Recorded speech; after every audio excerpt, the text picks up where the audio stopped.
magulang na batang pinatay ng kanyang sariling ina. Mister, pinagpas ng ulo ni Miss.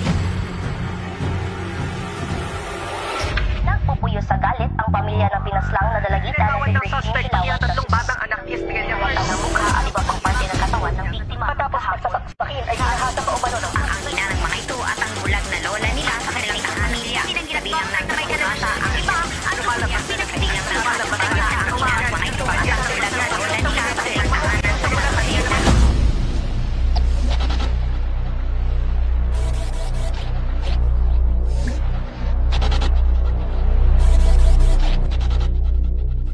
I have 7 million countrymen who are slaves now at this modern day and age.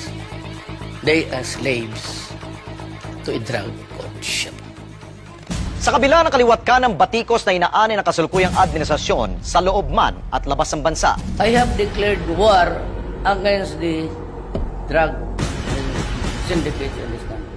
paano nanatiling matigas ang Pangulo sa pagsugpo sa illegal na droga? You know what is war? War is war. Ako po si Alex Santos. Ang inyo pong mapapanood ay ang mga totoong kaganapan sa likod ng mga balitang ating natutunghayan. Lagyan mo lang isang addict dyan sa pamilya. Tapos na yung pamilya na, it would be hell for them. Tumawag po yung assistant purok ng area na ito. At ang sabi ko doon sa amin is may taong lasing na may hawak na baril. Pagdating ko namin dito sa area na to, nakita ko namin isang tao na may hawak na bata at hawak-hawak niya sa kanang kamay yung baril.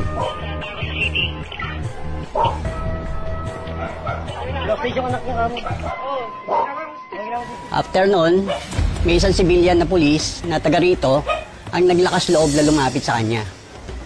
Dahil siguro kakilala siya, si-surrender niya yung baril doon sa pulis na yun. At doon namin, nung mai-surrender na, doon na namin siya hinawakan. Nalaman namin na patay na yung asawa niya. So tumakbo po kami doon sa bahay mismo. Yun nga, tumamba doon sa amin. Pagpasok po namin, gulo-gulo yung bahay.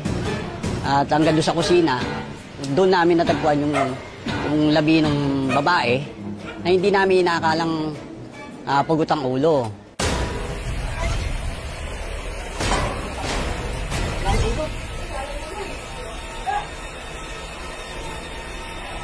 Ito yung ulo niyan. Ito yung ulo. Ito yung ulo. Nakita ko na yung ulo. Ito, nakita ko na. Pilitan talaga. Headset ko ba yung ginanap? Kaya na lang inalaw. Hindi, dapat talaga maano to, yung matawag ng media. Ay, sasakay yung papa. Bakit? Puto lulo. Huwag yung ano talaga. Ayun, oh. Ayun, ayun. Kala ko, mali ka lang. Ayun, oh. Ito yung katawan ko.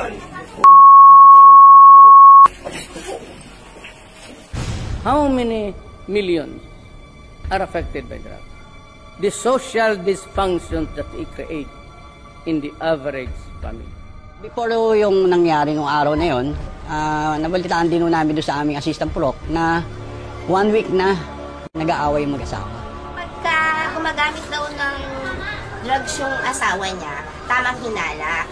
Ultimo kapatid niya, tsuhin niya, pinagseselosan.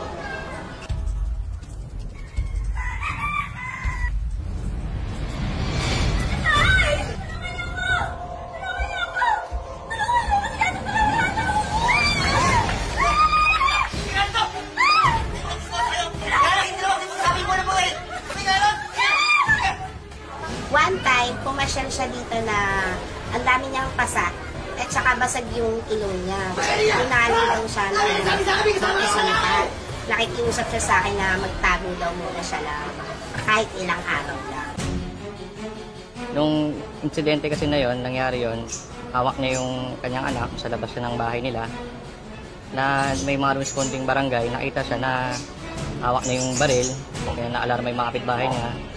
Kaya yung barangay, tawag na ng backup na police na taga Station 6. Ngayon pagpunta ng mga taga Station 6, Kaya pinilit siyang sumuko at eventually sumuko rin naman siya, inabot niya yung kanyang baril at naaresto siya ng mga Station 6 personnel na responde sa lugar na yon. Tapos doon na nalaman sa bata na yung nanay niya pinatay pala nung kanyang tatay.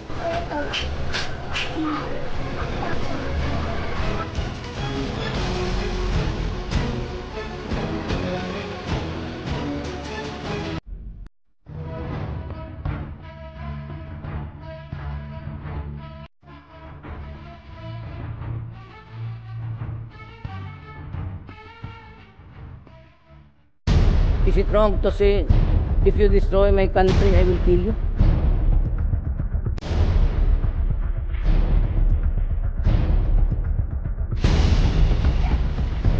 October 15 ng taong kasalukuyan, nagkaroon nga po ng report sa amin na merong naganap na pananaksak ng isang ina sa kanyang anak. Ang sabi po niya sa akin ay ang natatandaan niya ay umihi siya.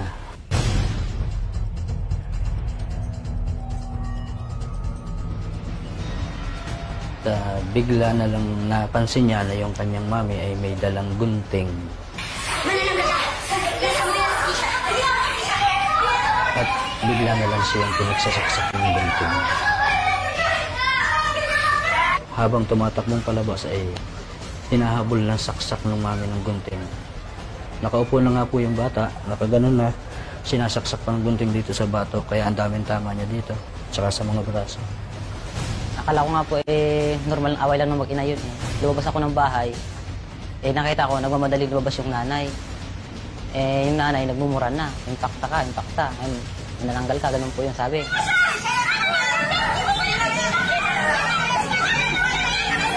Nung dinala namin konsyala yung bata sa ospital, takbo agad ako sa loob. Nakita ko nga isang bata doon, nakahiga sa kama na balot ng puting kumot. Nung tinanong ng investigador nga yung si Inspector Bilen, kung bakit ang sagot ng ina, kahit sa Santa Cruz hindi nala namin ang sagot niya ganun.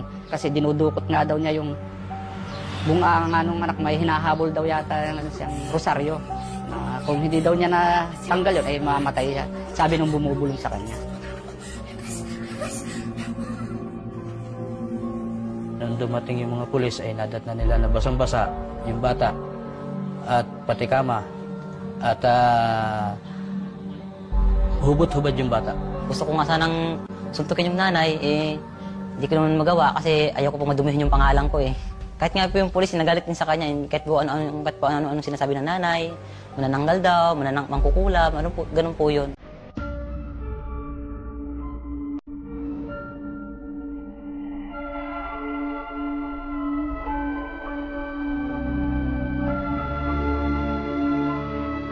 Alam ko talaga that sinusurvive ko yung bunso ko. Hindi ko alam na nangyayari na gano'n. Kasi hindi ko alam eh. Malaman ko yung anak ko. Malaman ko yung mga bata ko. Alam sa'yo. Gusto ko makabawi. Anak pagkakamali ko, gusto ko ngayon. Alam niyo na ayaw ko kayo na masasaktan. Walang kapatawaran ang ginawa niya para sa anak ko. Yung pinakailang gawin ng Pangulo natin na ilabas siya sa kulungan, ako mismo ang papatay. Kahit paano sabihin, hindi ko siya kayang patawarin.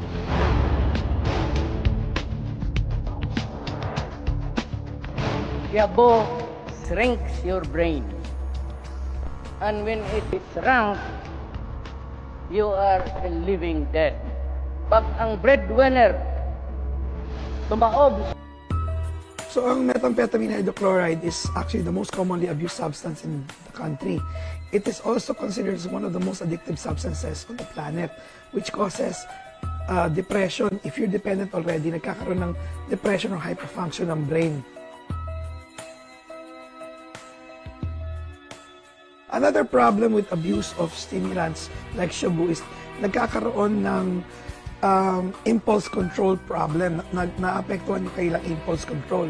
So that's why some people become very aggressive.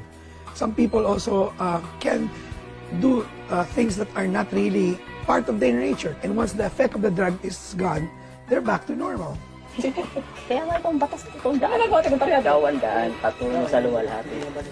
A lot of members of the community are trying to report different things. Just like, for example, their neighbor is involved in illegal drugs.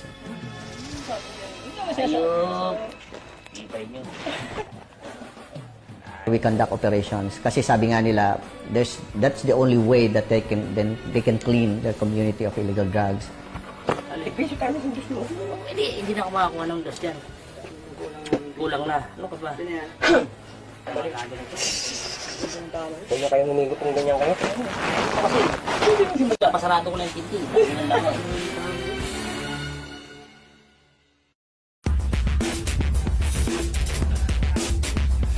We are here today to implement Operation Kapulong.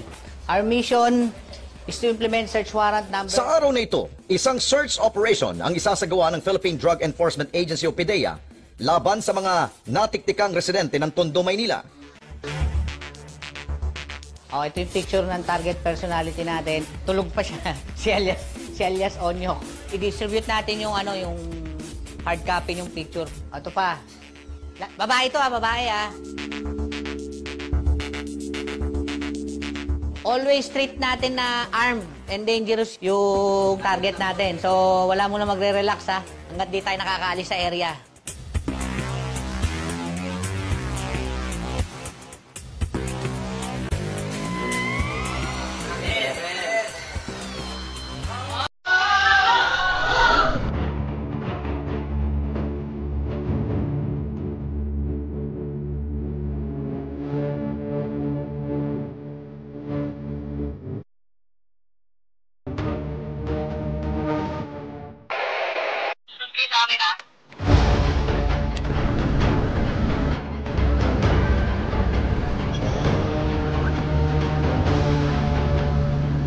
Bali yung mga target natin doon, watchlisted personality sila. Talamak po ito si Onyok.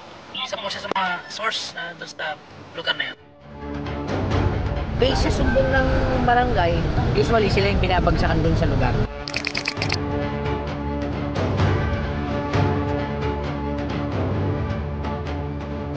Malapit na tayo.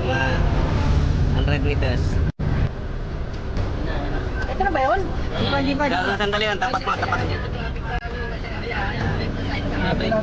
Ay, may nagbukas na pintuan. Mamaya.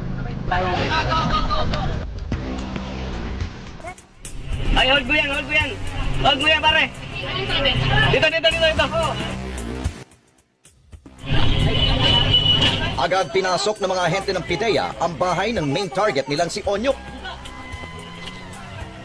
Kailan ka uling gumamit? Anak ng po ako. Ikaw? Kasi mamaya po ako. Private po ako. Diyan? Ay, yan, di ba? Subalit, walang Onyok na nadatnan. Pagdaman niyo mo.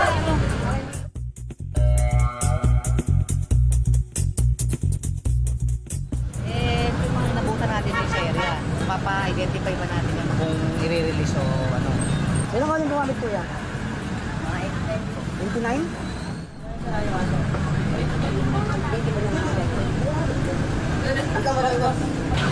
Wala po ako alam sa mga nanay niya, sir. Pero ikaw nga. Para po ba anak ko Kaya nga, seryoso. Habang abala sa interogasyon sa bahay ng second target na si Corazon, biglang nagkagulo dahil namataan daw nilang naglalakad papalayo si Onyok.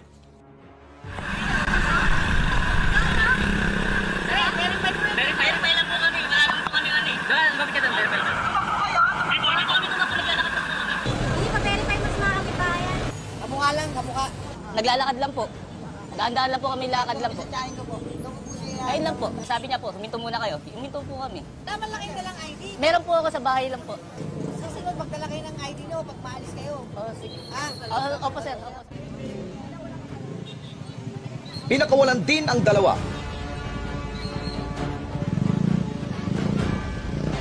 Matapos ang isang oras, dumating si Kap para saksihan ang isasagawang paghalughog. Kumuha kami ng certification niya na itong bahay na yan, ganun ang gawain. Yung Onyok. Yun nga, napag-alaman kanina, nung kagawad ko na, na hindi raw dyan natutulog. Sa ibang bahay natutulog. Ang target po nila dyan, alam ko, 3. 2 babae, 1 lalaki. Actually, ang certification na ibinigay ko, katunayan lang po na diyan po sila nakatira, na hiningi po ng PIDEA. Ayos na, magsimula na tayo ma'am. Walang piskal na darating. At saka yung bago kasing Section 21 na amended na, nagiging or na yung prosecution. Oo. Ang pinaka-indispensable yung barangay. Kasi nasasakupan niya to Yung naka-or lang media at saka prosecution. Mag-search tayo. Binasahan ng search warrant ang mga nahuli sa loob ng bahay ni Onyok. Search warrant number 19-30050 at kami ay nilutusan na search ang inyong bahay. Nakikita niyo po. Ito ba yun? Sir, nagsesearch na po ako ha.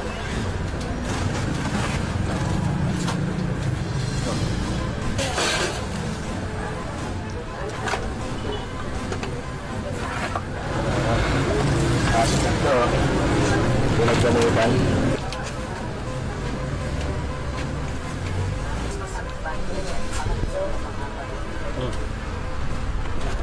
Ito. Ang dami. Ay, sige. Kamu na ko nga ito. Hindi siya mabaw. Ayun po ma'am. Ayan o. Galing dyan o. Sir, Chairman, hindi nakuha ko ng totoo. Ayun o. Dito na ako. Hindi totoo po yung Chairman kasi sila po naiwan dito. Ay, hindi. Nakita dyan. Hindi po. Andyan yan. Sir, totoo po yan. Papakain ko ang totoo po yan. Ate, ano nga rito? Saan ka pupunta? Dito kayo. Dito. Ayun o, yung marami na yun. Tigsabat na ikim ako yan. Ang dami yun, Hindi po kami nagkakaroon niya, sir. Hindi po, sir. Ang dami po niya, sir. Hindi po kami talaga, sir. Dito sa amin nga, sir. Face man po, sir. Namatag po. Ang dami, ay dala po kayo. Dala po, sir. Walang bumalik. Okay, ito. Halika. Ayan, Warit. Ayun. Ito. Kanino yan? Ewan ko din po yung siya talaga sa lapag lang po yung ginagawa ko. Hindi kato po, sir. Mamatay lang po ako mga anak ko, sir.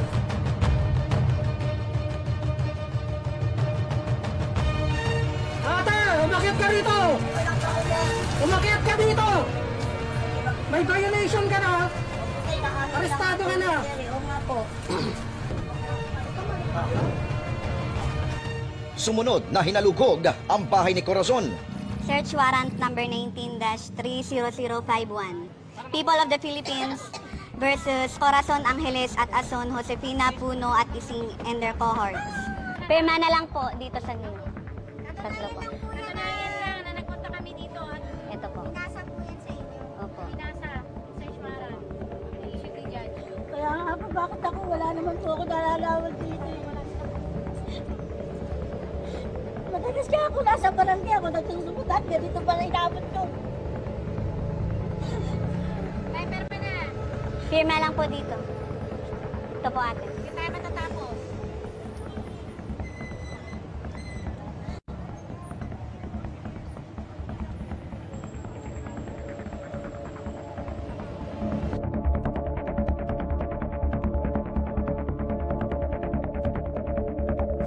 Lahat yan kaya mo i-search.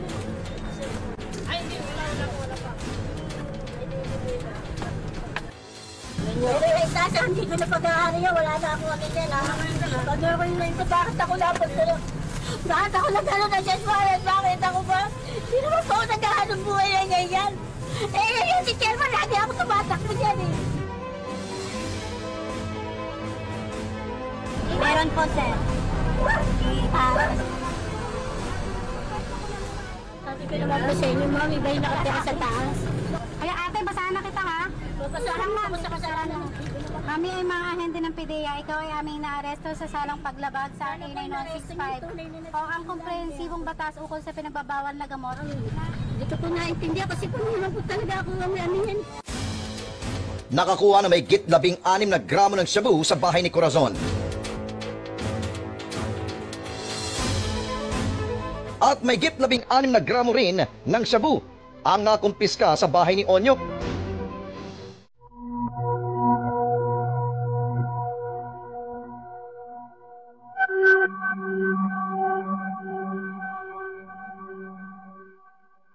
Dinala sa PIDEA headquarters ang mga nahuling suspect para ipa-drug test at ikukulong habang nag-aantay ng resolusyon mula sa piskalya.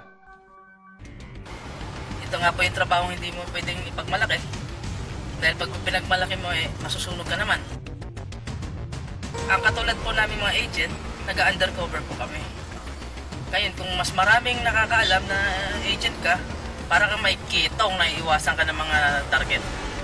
Yung po masaya po siguro dito, yung naaalis mo yung mga sakit sa ulo, sa lipunan. Unti-unti, nababawasan sila. Nangangarap din po tayo na magkaroon ng pamayanan na maayos.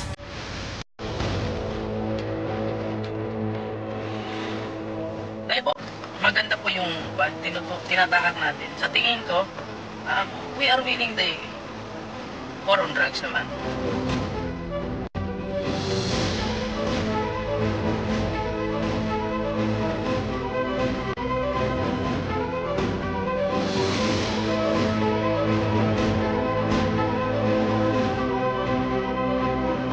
So ngayon ay lumilipat naman tayo ngayon sa supply reduction. So ang tinututukan natin ay mga high value targets na. Ito yung mga malalaking sindikato na siyang talagang nagsusupply ng mga bulto-bultong droga.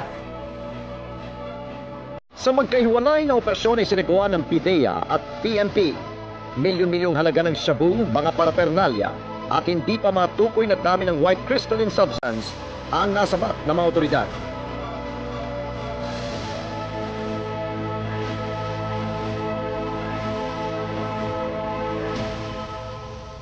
Subalit may mga bagay na laging may sasakripisyo. Nabaril ito sa operasyon ng PNP laban sa isang Maranao drug dealer at gun for hire personality sa Marawi City nitong Martes. Kaninang umaga, dumating ang labi ng nasawing pulis sa kanyang tahanan sa Suyok Silan, La Trinidad. Ang kanyang asawa na lubos ang panghihina at hindi na makapagsalita dahil sa mapait na sinapit ng kanyang kabiyak. Ang masakit pa rito, hindi na makakasama pa ng kanyang 3 buwang ipinagbubuntis ang kanyang magiting na ama. Starting the war on drugs, that is 2016 up to present, meron na kaming 10 operatiba na namatay. In the firefight or the operation that ensued, the shootout, that mahigit 50 rin ang mga pulis nating napatay. At nito lamang buwan ng Oktubre, isa na naman ang nadagdag sa tala ng mga namatay. Biyernes ng gabi lang rumisponde si Tamaliwan sa tawag na may namatang armadong grupo sa Plaridel, Bulacan. Nagpalitan ng putukan ang 2 panig na nauwi sa pagkamatay ni Tamaliwan matapos itong matamaan ng bala sa kaliwang braso, dumaretso sa dibdib at natamaan ang kanyang baga. Pagsilip ko sa pinto, nakandusay na ang anak ko. Lumapit ako sa kanya. Kahit ito na si Papa, akapin mo naman si Papa. Namatay din sa nangyaring operasyon ang target suspect na si Nesty Nasino. 2016 nang madismiss ang kanyang kaso na may kaugnayan sa droga. November 26, 2019. Sa ika-40 araw ng kamatayan ni Police Corporal Ronnie Tamaliwan Jr., nag-alay ng panalangin ang kanyang mga magulang, kamag-anak at malalapit na kaibigan. Siya yung bunso naming anak na mapakabait, matulungin at saka may takot sa Diyos. Pangarap niya talaga maging polis. May 3 words ang binanggit sa akin. Papa, ang profession ko ay polis. Sa operation ay 3 lang ang aming, kung hindi korte, hospital, or sementeryo. So nung maging polis na siya, nung wala pa si Duterte, hindi masyado siya naging aktibo. Gawa ng siyempre maraming protector, maraming mga Nung naging presidente na si Duterte, doon siya nagkaroon ng lakas ng loob. Galit kasi siya sa drugs eh. Kaya hindi natin masisisi yung administrasyon dahil yung talagang pagbabago eh. Pati mga magulang nakakaawa. Alam mo, magkaroon ka na isang puser, lalo yung puser, yun ang dapat na mawala. Kasi kung walang puser, wala sanang adik. Kasi yun ang magiging solusyon na maging successful yung pan ni Duterte. Alam mo, hindi ko maintindihan kung kayong mga kriminal nakapasok sa pulis. Alam mo, sana ang pulis maganda ang reputasyon. Kayo yung ang salot ng kung ano, hindi ko maintindihan kung meron akong special unit habang buhay, bantayan kayo. Patuloy na tinututukan ni Pangulong Duterte ang kapulisan na mapagandang imahe nitong bilang tagapagtaguyod ng kapayapaan at seguridad. Ngunit may mga pulis na sadyang matitigas ang ulo. Ilan dito ay ang mga suspect sa pagpatay sa 17 anyos na si Kian De Los Santos. Ayon sa ulat ng PNP, si Kian ay biktima ng isang police operation. Subalit sa tulong ng CCTV, napagalaman na dinukot si Kian at saka pinagbabaril. Noong isang taon, ibinaba ang hatol laban sa 3 pulis. We are very happy for the decision rendered by Judge Azucena because he promulgated this morning a judgment of conviction of the crime of murder, punishable by reclusion perpetua or 30 years maximum imprisonment. This proves that there is rule of law, truth, and justice in the Philippines. Isang patunay ang kasong ito na walang kinukonsente ang administrasyon ni Pangulong Duterte. The first 6 months was devoted to house cleaning. We shook the tree and we started with the early retirement of 67 generals and colonels. And then we proceeded to work downwards. No? Meron ng umabot na 454 na mga pulis natin ang natanggal na sa serbisyo dahil sa kanilang pagkakasangkot dito sa illegal na droga. So, if you don't fix your criminal justice system, no campaign against drugs or huweting or any other crime will work because this criminal justice system is criminal to begin with. Let me begin by putting it bluntly. The war against illegal drugs is far from over. Yung war on drugs kasi, nangyari yan sa mga, di ba nag-umpisa yan doon sa coca-producing countries? Coca, cocaine, dahil ang mahal-mahal ng cocaine, heroin, etc. And they came from the Latin American countries.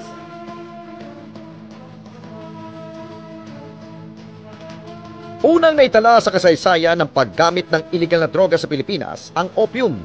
Taong 1609 na magkaroon ng palitan ng merkado sa pagitan ng Moros na Mindanao at mga Banyaga. Sa panahon ng Kastila hanggang sa dumating ang mga Hapon, opium ang drogang kinukonsumo sa Pilipinas. Sa pagitan ng 1941-1945, nagsimulang itanim ang coca plant, ang halamang pinagkukuhanan ng cocaine. Taong 1954 hanggang 1955, napasakamay ng Pinoy ang mga marijuana seeds mula sa isang Amerikano, itinanim sa mga paso sa mga bahay sa Pasay, Makati at Rizal. Well, ang paggamit ng methamphetamine hydrochloride o yung tinatawag natin na shabu ay nagsimula ito ng mga in-import or in-smuggle ng mga masasamang loob ng mga sindikato para sa mga may kaya, no? Yung nakaka-afford lamang. At ginagamit nila ito sa mga party. Subalit sa paglipas ng panahon, hindi natin namalayan, unti-unti ay dumami yung supply.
bilyong piso ang nakumpiska sa raid sa isang laboratorio sa Pampanga. Sa panahong iyon, tinaguri ang dalawa ito sa pinakamalaking drug bypass operation sa kasaysayan ng National Narcotics Command sa ilalim ng Administrasyong Ramos.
Na sinaloa Karel.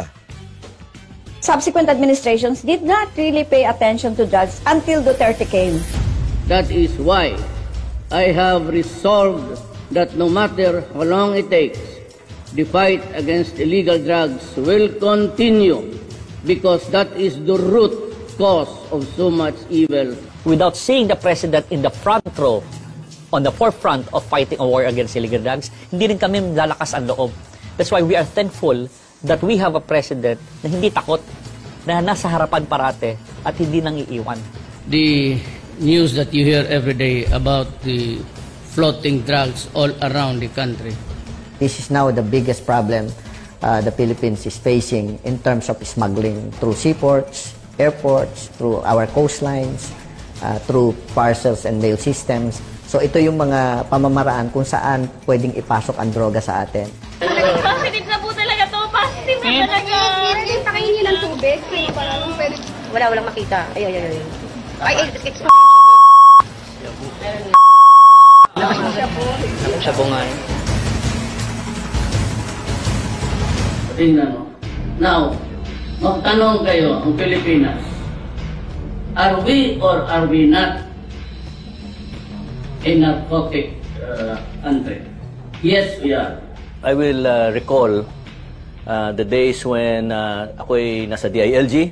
I was dispatched by President Ramos to go all over the world. Bit-bit ko yung sulat niya, inviting world leaders to send their intelligence personnel and anti-terror chiefs to Manila, and then the Drug Enforcement Agency.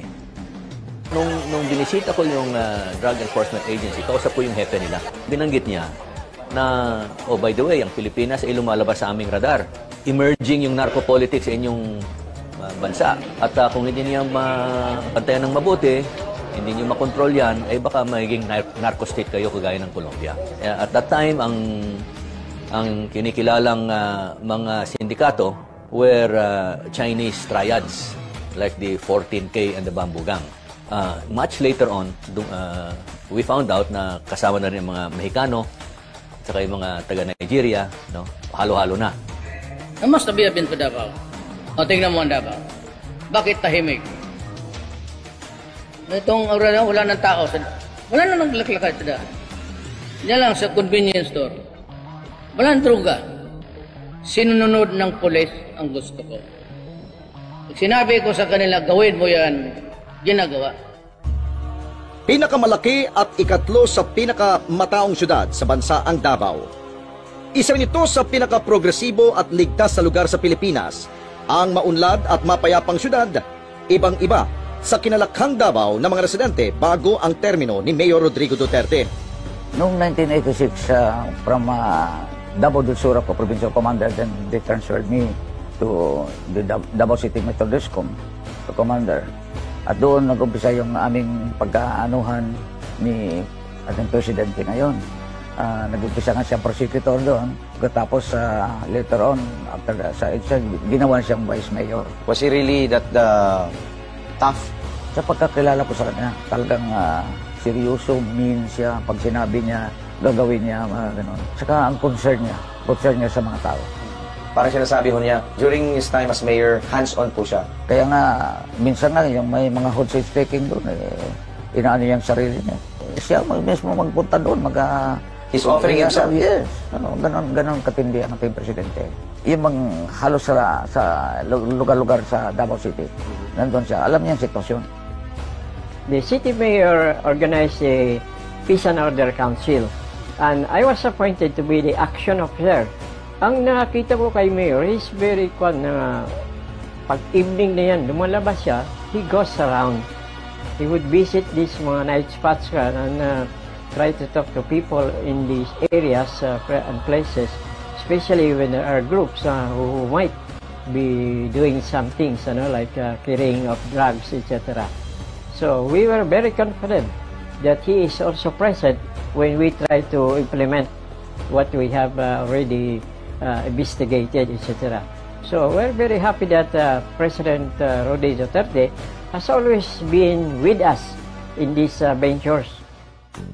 Sa epektibong nakasugpo ng kriminalidad noon sa siyudad ng Davao, ang Oplan Tokhang. Layunin ng Oplan Tokhang, nakatukin ang bahay ng mga pinaghihinalaang gumagamit ng iligal na droga upang hikayatin sila na magbagong buhay at sumuko sa otoridad. Well, naghahanap kami ng paraan kung paano hikayatin yung mga drug user at mga drug pusher doon sa Davao City na sumurinder at magbagong buhay. Na-invento ko yung term ng natuktok hangyo. So in short, tokhang. Knock and plead. We are going to knock the policemen, are going to knock on the doors of the suspected drug personalities and ask them, kausapin sila na, alam namin na ikaw ay gumagamit, alam namin na ikaw ay nagbibinta ng shabu, so sana huminto ka na. Kung titignan mo naman, ang programang ito ay napakaganda.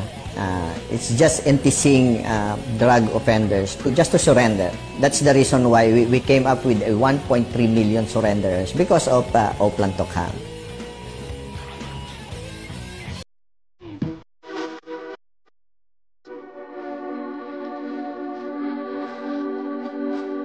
Galing po kasi ako ng city jail. Almost 4 years na po ako doon. Bago po ako na-rehabilitate dito kasi yun po kasi yung naka-implement po sa plea bargaining, yun po yung na-avail ko for rehabilitation. Na-positive din po kasi ako sa drug test. Is there a cure or treatment for them, for mga drug dependents? Initially kasi ang drug addiction is a disease yan. Consider siya sa brain disease.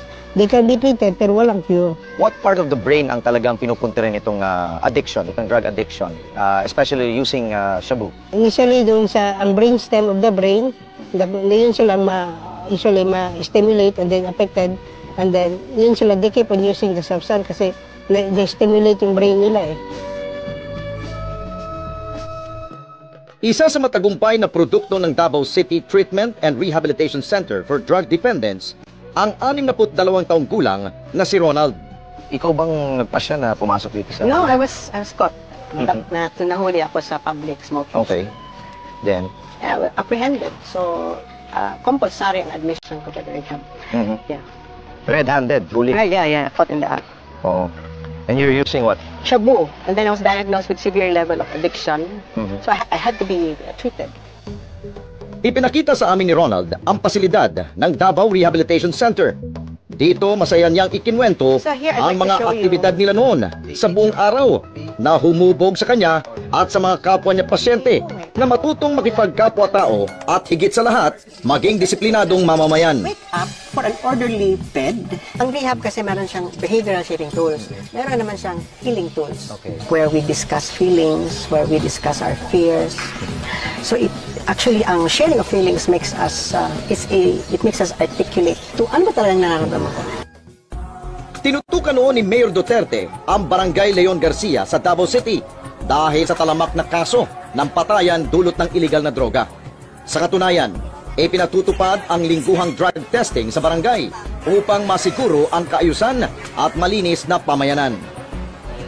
Hindi. Gusto ko talaga magbago, sir, kasi kung magbalik ka man talaga ganito ang mag-drug, menteryo pupuntahan mo at saka wala ka na talaga pag-asa sa sarili mo. Sawa na. Sawa o takot? Takot na rin. Susunduin natin ngayon ang isang drug reformist. Pero ayon sa barangay dito, ito daw hong reformist na ito, drug dependent ito, madalas po siyang positive ng positive kapag ginagawa ko ang drug screening sa kanya. Ay, pangalan mo ba? Buboy. Ano? Mabait yan, sir. Kasama ka? Ganun ba? O, tara. Boy, madalas ka bang gumagamit? Minsan lang dyan. Kaya kailan ang huli mong gamit? Bado. Bado? Ba't ka gumagamit? Sir, inom lang. Sa inom-inom, sinasabayan ninyo?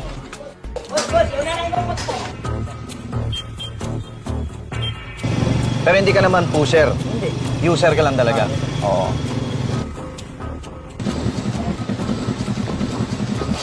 Nasundo namin siya na Buboy. Ang kwento niya sa akin kasi, Kap, habang papunta kami dito, sinasabayan pala doon nila ito sa inuman, yung paggamit ng shabu. Kasabay ka sa... Pero mas matagal niyo na sinasabi sa kanya, nitigil na niya yan. Oo, nasinabihan ko na yung last na sinabihan ko siya. Paano yan? Pag madalas siyang perennial, siyang positive na positive, anong husga dito ngayon ng barangay? Tawag na namin siya sa sir, para siya, para kung tigil ba niya o hindi yung pagda-drugs. Kung kailangan talaga na, hindi pwede na hindi namin siya ipatawag sa dadalhin sa police station. Okay, pero pero yung rehab ba, karapat-dapat para sa kanya? Pwede yung nanggawin, sir, para sa kanya kung hindi pa siya magtigil sa Tuloy-tuloy ang pag-monitor sa mga gumagamit. So, importante, Kap, ang monitoring madalas na rin. Oo. Tapos dito, sa aming barangay, ko talaga sila, pinamonitor ko yung lahat ng mga nag-drugs dito. Okay. Tapos nag-coordinate din ako ng sa PNP. So, ano gagawin natin kay Buboy ngayon? Proseso na? Proseso na siya, sir, tapos drug test ulit.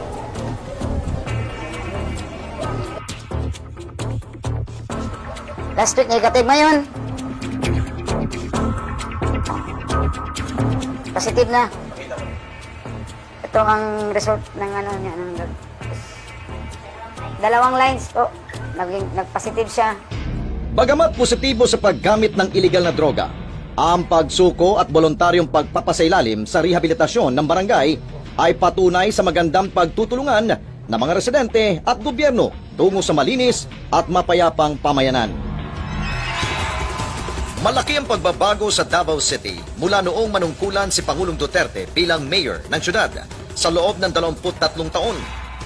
Partikular sa distrito ng Agdao na tinagurian noong Nicaragdao dahil sa kaparehong sitwasyon ito sa bansang Nicaragua kung saan kontrolado ng mga militante ang pamayanan. Isang barangay sa Agdao ang pinakatalamak sa bentahan ng droga at krimen ang binansagang Barpa na ang ibig sabihin ay baryo patay. Yung marami ang pinapatay dyan. Ang dating barangay Leon Garcia noon, ma'am, nakapasok ng mga drugs dito noon. Mula sa bansag na murder capital dahil sa talamak na kaso ng krimen at droga,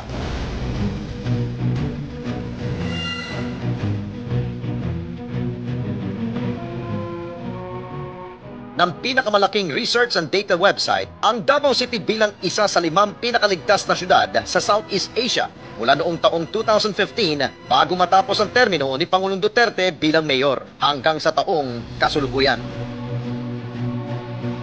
Katulad na nangyari sa Barpa o Baryo Patay sa Davao, hindi rin maikakaila ang laki ng pagbabagong nagaganap ngayon sa pinakamalaking barangay sa Pilipinas, ang Barangay Bagong Silang sa Caloocan City. Bago mo po ang ating Pangulo, sasabi natin na magulo ang Bagong Silang. At sabi nga nila, kinakatakutan ito nung araw, kaya halos yung mga tao, pag napupunta doon sa lugar na yon, ay natatakot. Sa bahay namin, gumagamit kami ng droga. Hindi ko na sila pinapupeso kasi para makatipid sa bayarin. Kumaga, sa akin na rin magbabayad, ako na rin din kukuha. Sa panahon ni Gloria, ang drugs, matindi labanan namin dito. Marami ang drugs dito. Sa katunayan, nakuhanan mismo ng mga residente ang ilan sa mga kaguluhan. Katulad na lamang ng riot ng mga kabataan na nangyari malapit sa sementeryo ng Bagong Silang. Kuya, tulungan niyo po kami. Hindi ko kayo matutulungan. Tatamaan ako. Noon po, masasabi natin na meron po 137 crimes na naganap noong 2016.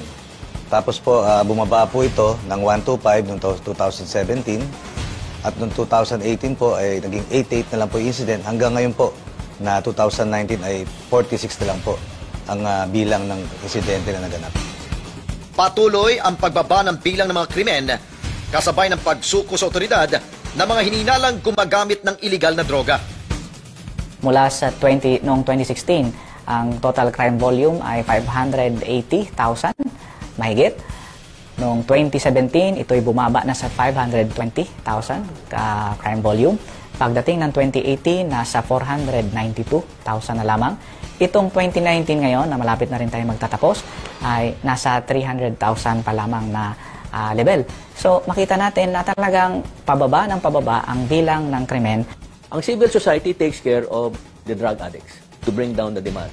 The government focuses its attention on the syndicates. Okay? And they have to work together. Minsan ang daan tungo sa katahimikan ay sa pamagitan ng pagsisimula ng giyera. Ito'y giyera hindi lamang kontra iligal na droga, kundi laban ito para isalba ang kinabukasan ng mga susunod pang henerasyon. Our goal for the next 3 years is clear. A comfortable life for everybody, all Filipinos. I dream of glowing days ahead for every Filipino. I dream of a Philippines better than the one I grew up with. This is my pledge and commitment. I shall continue to comply with my constitutional duty to serve and protect the Filipino until the last day of my term. God bless the Filipino. God bless the Philippines.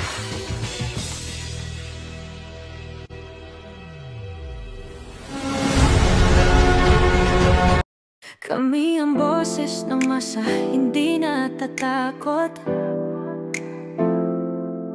Katotohanan lang, di kami nalulunod. Walang bahid ng sismis, lahat ay totoo. Kahit sino ka pa, pag mali ka babanatan ka. Walang pinipili kulay, wala kaming kinikilingan. Basta para sa bayan, kami lalaban. Pag tama palakpakan, pag mali banatan. Di matitinag, di matatakot, para sa bayan tuloy ang sigaw. Sa harap ng kamera, walang halong takot. Mga baluktot, lahat kayo'y tutumba. Ang hustisya at totoo, yun lang ang mahalaga. Kahit sinong harang, di kami matitinag. Walang pinipiling kulay, wala kaming kinikilingan. Basta para sa bayan, kami lalaban. Pag tama palakpakan, pag mali banatan. Di matitinag, di matatakot, para sa bayan tuloy ang sigaw. Kung nasa tama ka, ikaw ay aming kasama. Pero pag mali ka, handa ka na bang mabasag? Banateros kami, walang inuunan. Dahil bayan muna, bago ang sarili.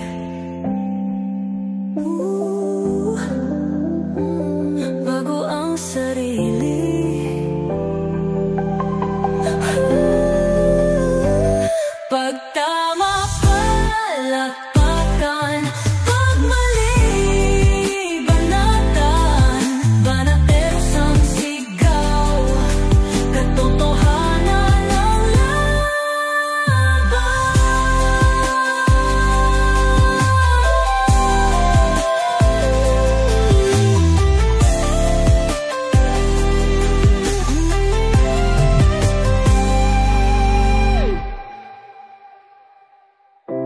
Sa harap ng kamera, walang